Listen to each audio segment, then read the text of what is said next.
This is the Showgirl Tip of the Day podcast. I'm Michelle Bruckner and welcome. We're going to talk about show business, old friends, new adventures, and some vintage clothes thrown in today. This is the end of the year. December is often a month for reflection, thinking about all of the things that we accomplished or all of the things we want to accomplish for next year. And I will say this year threw us all for quite a loop. First things first, I just want to put out there that my heart goes out to everyone who lost family members, friends, loved ones during the pandemic. My heart also goes out to all of the workers, the nurses, the doctors, everybody who had to go to work during this pandemic. Back in March, when things shut down suddenly, we all were thrown for quite a loop. And even now, in my industry, live theater, it's December. It's been shut down. There's so many repercussions and a domino effect to that. But I want to talk about what has come out of this and what we can still do to get ourselves ready for next year. The vaccine was just approved, as I'm recording this, the vaccine was just approved by the FDA, and it's being administered today. And in London, they were giving it to people already. So hopefully with the administration of the vaccine, we can start repairing all the damage that this pandemic has caused. And, you know, when I wanted to do this podcast, I never thought I'd be talking about a pandemic, but here we are. This is what's happening in our world. And I just want to give a few insights of what the pandemic has actually given me. The pandemic gave me a little time to press pause. For so many years, I have been raising a child who's now an adult. And while I was raising her, I kept panicking, thinking, you really should be back on stage. You really should be working on your career. I developed a side career, so I would keep my voice in shape. I sing at nursing homes and hospitals and any kind of women's clubs, anybody that will basically hire live entertainment. And I do a one-woman show for 1 hour. I have a bunch of different themes, holiday themes. I do a best of Broadway. I do a 20 show, a 40 show. You get the idea. So I love doing that show, those shows. And I love going to a place, dressing up, entertaining, talking to people. And I especially love talking to people who live in something that we call assisted living here. It's not quite nursing care, but it's a place to live if you maybe lost your spouse and you don't want to live all by yourself, or maybe you're a little forgetful and you're afraid you're going to leave the stove on or leave your door unlocked, or, you know, whatever the case may be. Or maybe you have some medical issues that you require, you know, medicine administered at a certain time, at a certain schedule. So assisted living is for those people that need some assistance. And I've got to say, some of these places around the country are marvelous. The staff, the people who work there, caring, kind, thoughtful. I've been to places where it's delightful, and you could tell that the people who live there are happy and they want to be there. And I love performing because I feel like they don't need to get in the car or get on one of those buses, little buses that they have at the place, and travel. I come to them, I set everything up, I do a nice show, and usually it's a show during the day. So I discovered that I really loved performing in the afternoon. You know, when I was younger and performing at night, the show would be at 8 o'clock, and that's great, but there's something really sweet about doing a nice 2 o'clock performance, and everyone can just enjoy it between lunch and dinner and have a good time. I always love staying afterwards and talking and chatting. Talk about the music a lot. And the American public loves music and the composers that we have in this country I love talking about all these songs I get to sing. It's an honor and it's a blessing. And I look forward to developing some new shows. I've got some ideas about shows I want to do. I would love to do a Peggy Lee tribute. What else? Cole Porter. I've always wanted to do a Cole Porter review. I think that would be super fun. Here we are in a new section of the year. It's winter. It gets very dark. I love summer. I love going camping and being outdoors, and I love the sunlight. This fall, however, was gorgeous. The leaves, the colors. It was a beautiful fall here in the New York area and New England, which I got a couple of chances to go up to New England, and that makes me so happy. Now it's winter, and what I'm learning is to embrace the winter, to use it as a chance to snuggle in, do some deep thinking, and reflect about this past year. I'm choosing to think about this year as a gift for me to press pause on the crazy pace of New York and discover who I am as an artist. I got a chance to get into shape thanks to a fantastic woman named Kathleen Carter. Kathleen lives in New York. She's an actor, musical performer, singer, dancer, actor. And for her business, because we all have these things that we do to make money. I teach, I choreograph. Kathleen is a personal fitness trainer. She does group classes, she does one-on-one training, and you can find her at workcarterfitness.com. And during the pandemic, she had all these appointments that had to get canceled, all of these fitness appointments, training. And that was her income. She has an apartment that she pays for. She supports herself. And as you all know, the career that we have is expensive. There's many expenses that go into that. Photos, clothing, shoes, trainings, all these things cost $1 gazillion. So Kathleen trains. And what she started doing is what I started doing in March. I started doing live free Instagram dance classes, Instagram Live. It was a very valuable resource and tool. With one touch of a button, we were streaming worldwide. Kathleen did the same thing. She started doing these fitness classes, and I started taking them. And I very quickly realized how out of shape I was. They were 30-minute classes involving the use of weights and resistance bands. And for the first month, I could barely get through them.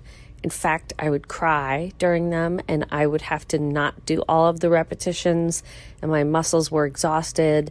And after I would finish teaching, I would take a nap. It was like a thing. It was kind of like, oh my goodness. But then I stayed with it consistently. I actually never missed one of her workouts because I knew that it was doing a great deal of good. I was having a small hip issue, and that is gone. My lower back pain is gone. And I ended up losing about 8 pounds. But it's not about weight. I ended up feeling my body again for the first time in a long time. And you might think that's crazy since I teach dance and I dance. But actually taking the time to train myself and to show up every day and take her class, I am indebted to Kathleen because she's fabulous. And I appreciate the fact that she did not just sit down during the pandemic. She got up and she decided, okay, this is what I'm going to do. She did a massive pivot and she did it all on her own. And I'm very grateful. So I want you to check her out. workcarterfitness.com. She's got great packages. She's got all these things that she offers, very affordable. And what I love is that I can do the classes anywhere I am. One time I went to teach a master class and I was away from my home and I still was able to get my workout in. That's how fabulous it is. So she's terrific. I cannot recommend her enough. Kathleen Carter. Let's talk for a moment about inspiration. What inspires you? What movies do you like to see? What color palette do you like to use when you decorate or when you dress? For auditions, I always recommend to my students that they find a color palette, 1 or 2 colors, and pick those colors and create outfits around those colors and use those when you go into audition, because casting directors are not going to know you yet. And so if you identify with a nice color that maybe complements your eyes and you wear that to your auditions, eventually you keep showing up, and then they'll be like, oh yeah, the guy in the blue shirt. Oh yeah. Carol Burnett talks about that too. It was an orange dress, and she and all her friends chipped in and bought one and used that same orange dress for auditions. And people started to identify that orange dress. Oh, there's that girl in the orange dress. So I love having a bright pop of a color to help you. You want to start being seen and being noticed. That's part of show business. I plan to edit the podcast, and then I plan to decorate a little bit for the holidays. I have some orange slices that I'm going to dehydrate and dry in the oven. We'll see how that goes. I've never done it before. I want to string some popcorn. I want to make some paper chains. I plan on having a kind of an old-fashioned holiday this year. Very simple. I don't want to spend money on new decorations because it's not in the budget. That's another thing. With the pandemic, a lot of people are going through financial hardship. Keeping things simple, in my opinion, is the best thing to do. You don't need to spend a lot of money to have a good time. And you also don't need to spend a lot of money to train. You can use the back of a chair to do a ballet bar. You can practice a tap warm-up, a jazz warm-up. There's so many resources online. You can go to YouTube and watch some videos. You can even go outside for a walk and get some cardio going. So many choices. And I just want to encourage all of you to look around. What inspires you? What are your thoughts about next year? What would you like to accomplish? So I was driving the other day, and I like to visualize, and I like to think really big when I drive. I think the open highway helps me, expand my consciousness. And I was thinking about a huge building with floor-to-ceiling glass walls. And I was thinking about a dance floor with those big windows. And I was thinking about creating a rehearsal space like that. And I was thinking about producing. I'm allowing myself to grow out of the singer, dancer, actor role. I'm allowing myself to expand. And I'm thinking about producing some art. That thought is really scary to me. And yet, it's kind of thrilling. It's not kind of thrilling. It is thrilling. I would love to be able to hire actors. I would love to be able to hire musicians, to hire a set designer to create a set. How wonderful would that be? I'm daring to dream. Recently, during this pandemic, I've had the opportunity of supporting 2 small businesses. One is the season 1 episode sponsor, Maison Marcel Boutique in Haddonfield, New Jersey.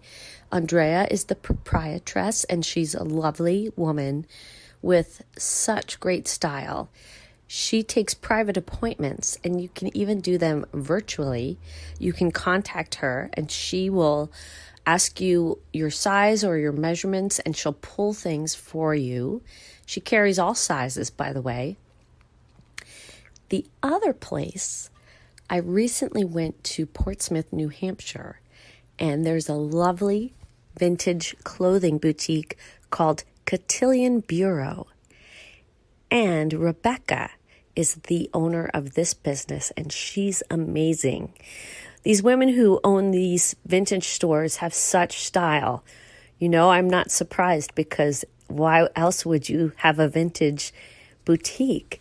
And I purchased from Rebecca this houndstooth 50s, 60s, I would say early 60s. It's a coat dress. So it's a layering piece. It buttons at the waist. It's got a V-neck with a collar, and it flares out. So you wear like a sheath dress underneath it, or you could wear pants. But I pulled it off the rack, ivory and white houndstooth. I knew I had to have it. Well, when I got home, I put it on, and it fit. Those 50s, 60s things have these tapered waists, and there was a time last year where I would not have been able to button that, just because when I have any sort of excess weight on me, it goes right in my middle. I'm what you call an apple. Like my legs will be skinny, but my middle, which incidentally, that is a greater risk for heart disease than someone who's a pear shape. So I'm aware of that and working on that. But because of my workouts with Kathleen, I have much better midsection. Not better, okay? I don't want to say better. It's different than it was last year. I was able to get that waistline buttoned, no problem. And I am not obsessed about dieting and being thin. I just want to be fit. I want to be healthy. But it's an extra added bonus when I purchase these vintage clothes and they fit me. You know, I don't have to alter them. It's weird. Like, I'm so happy that I have found my style and what works. What's your style? Do you like the 1970s? Are you an 80s girl with big shoulders, or an 80s guy? I don't want to assume that the listener is a woman. What's your style? What do you like? I love scarves. I love neckerchiefs, I guess you call them.